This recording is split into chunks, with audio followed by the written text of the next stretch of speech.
pays où on va s'installer, Oui. ces opportunités qu'on met à profit, comment? Un pays comme la Côte d'Ivoire aujourd'hui est en train de se développer, par exemple, dans le domaine minier. Ça, c'est un exemple. Oui. Dans le domaine des infrastructures, parce qu'on construit des routes et on ouvre des routes, on a besoin toujours d'envoyer des machines un peu partout dans le pays. Mais pas seulement dans le pays, même dans la sous-région. Dans la sous-région, on envoie les machines. Donc, les portières sont convoitées, les belles sont convoitées, les citernes aussi sont convoitées parce que le développement, ça envoie les routes, ça envoie des engins qui vont aller travailler, donc ça envoie aussi la consommation. Donc, c'est un ensemble de choses. Mais si on reste toujours dans les vieux systèmes c'est quoi? L'Africain se débrouille, on ne sait pas comment il fait, il gagne un peu d'argent, il va acheter un vieux truc pour venir se débrouiller. Venir se débrouiller. C'est toujours comme ça.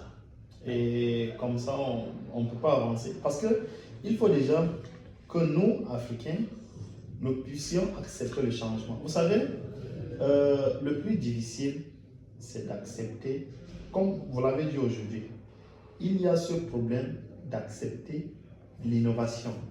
Parce que l'innovation consiste d'abord à détruire notre zone de confort. Ouais. Et personne n'accepterait que sa zone de confort soit détruite.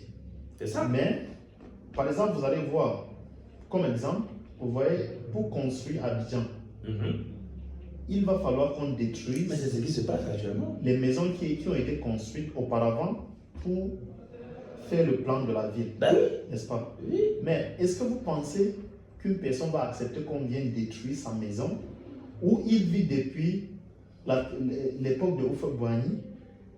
Personne ne va accepter. Mais c'est ce qui se passe actuellement. Voilà, c'est exactement ce que nous essayons d'expliquer au niveau des semi-remontes.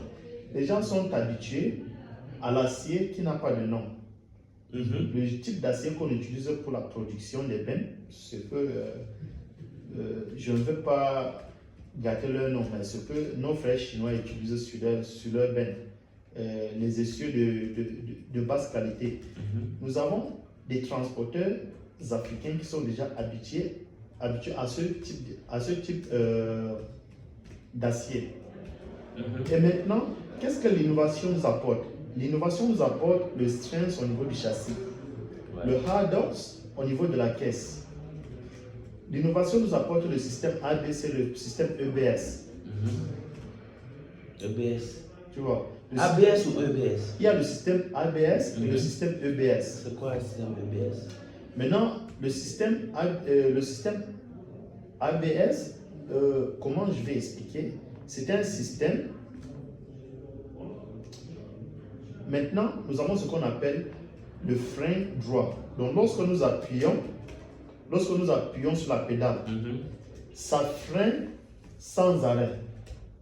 Donc, ça freine, ça bloque les roues, ça bloque les pneus. Et puis, les pneus glissent sur la route jusqu'à ce que le camion s'arrête. Maintenant, le système ABS. Le système ABS freine les pneus de façon indépendante. Donc, chaque pneu a son frein à lui. Vous voyez? Parce qu'il y a des fois, lorsque vous appuyez sur le frein, la route n'est pas uniforme. Il y a l'autre côté de la route qui glisse et l'autre qui ne glisse pas. Et le système ABS fait en sorte que là où la route glisse, le pneu s'appuie davantage pendant que vous freinez. Et là où la roue ne glisse pas, le pneu peut, comment je vais dire, n'appuie pas assez de force. Et maintenant, le système EBS, je vais vous envoyer plus d'explications. Voilà, je vais vous envoyer plus de détails. Et maintenant, le système EBS est un système sensoriel. Ça fonctionne avec le sensor, senseur. Avec les capteurs, quoi. Les capteurs, justement. Ça fonctionne avec les capteurs. Ah, ça c'est électronique. Oui, c'est électronique. Ah ouais. C'est la dernière technologie, le système EBS. Mais les Africains n'aiment pas tout ce qui est trop électronique. Le système EBS ne peut pas fonctionner actuellement en Afrique. C'est sur les Euro 6, Euro 7, comme ça. Oui, c'est ici qu'on utilise ce modèle. Et voilà, tout ça fait partie de l'innovation. Et je pense que ce système pourrait être appliqué en Afrique surtout lorsque nos routes la qualité de nos routes sera améliorée. Parce qu'on ne peut pas utiliser le système EBS sur le genre de routes que nous avons en Afrique. Pour le moment, le frein normal, le frein à tambour nous suffit pour le moment, surtout concernant les bennes. Le frein à tambour, c'est, comment on dit ça, c'est la base. Oui. Puisque on est en train d'adapter une technologie comme il a expliqué, mais on est conscient des réalités de nos routes en Afrique. Donc, si on a